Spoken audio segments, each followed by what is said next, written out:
Well, in journalism, checking your facts is always critical, but these days, fact-checking is in the spotlight with the U.S. election campaign entering into its last couple of weeks and with a global pandemic still going strong. Journalists at a number of newspapers, broadcasters, and websites work really hard to sort fact from fiction, keeping track of the claims made by candidates and the ones building momentum on social media.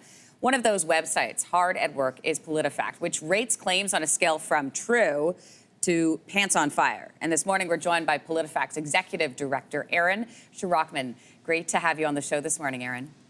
Great to be with you this morning. So U.S. President Donald Trump is now running as an incumbent, as we know, standing on his record in office. How does that make this election different from 2016 from a fact-checking perspective? Yeah, I think basically there's a lot of information that Donald Trump is now saying that we have the opportunity to kind of vet. Trump in 2016 was a salesman talking about his business record. Now he's selling his 4 years as president. And when the president is trying to make that sales pitch, he often exaggerates. So he says, for instance, we're nearly done building the southern border wall with Mexico. It's not true. He says we've passed the largest tax cut in U.S. history. That's not true. He has gone over and over again to say that he is doing the best, the greatest, the largest, the biggest. And in all those cases, those are exaggerations that fly in the face of facts. And so, one, you have Joe Biden being able to attack him on his record in office. And two, you have him trying to defend his record. And that makes it a much different election than what we saw in 2016. Let's talk about the role of social media in terms of fact-checking. How does social media change the role of a fact-checker?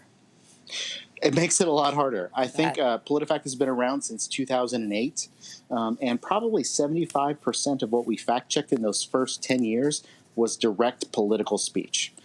That's flipped on its head now in 2020. Probably 75 to 80% of what we're checking comes from social media. We see so many viral posts, often mis or disinformation, starting on social media, whether it's Reddit or TikTok or Facebook or Twitter.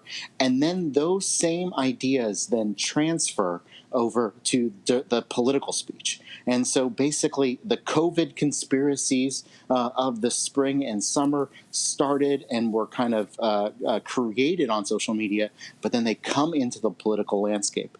And so at PolitiFact, our mission was to hold politicians accountable.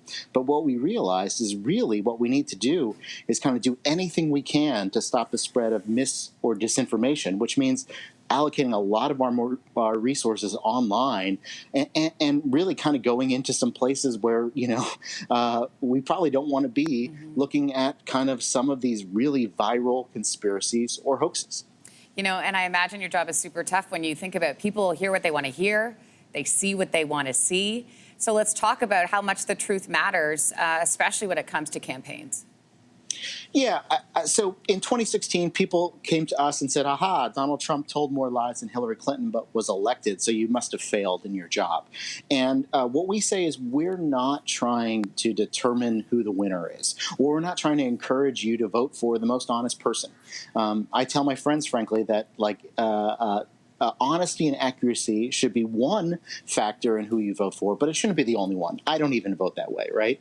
But what I think we can do at PolitiFact and what fact checkers can do and play a critical role in is trying to get people to have a shared set of facts.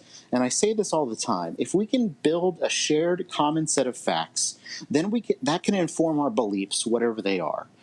What happens too often in this country and frankly around the world is we start with our beliefs and then we go in search of facts. And what we know is the internet will provide those facts. If you believe the world is flat, you can search on the internet and find lots of people who agree with you. So we want to try to get you a common set of facts and then let you believe whatever you want and help voters and viewers and citizens make the best decisions they can about policies and the politicians they vote for. Aaron Shirachman, great to talk to you. That's a fact. Thank you very much. Yeah. Thanks for watching. If you like this, be sure to subscribe here. And you can check out more Your Morning videos right here.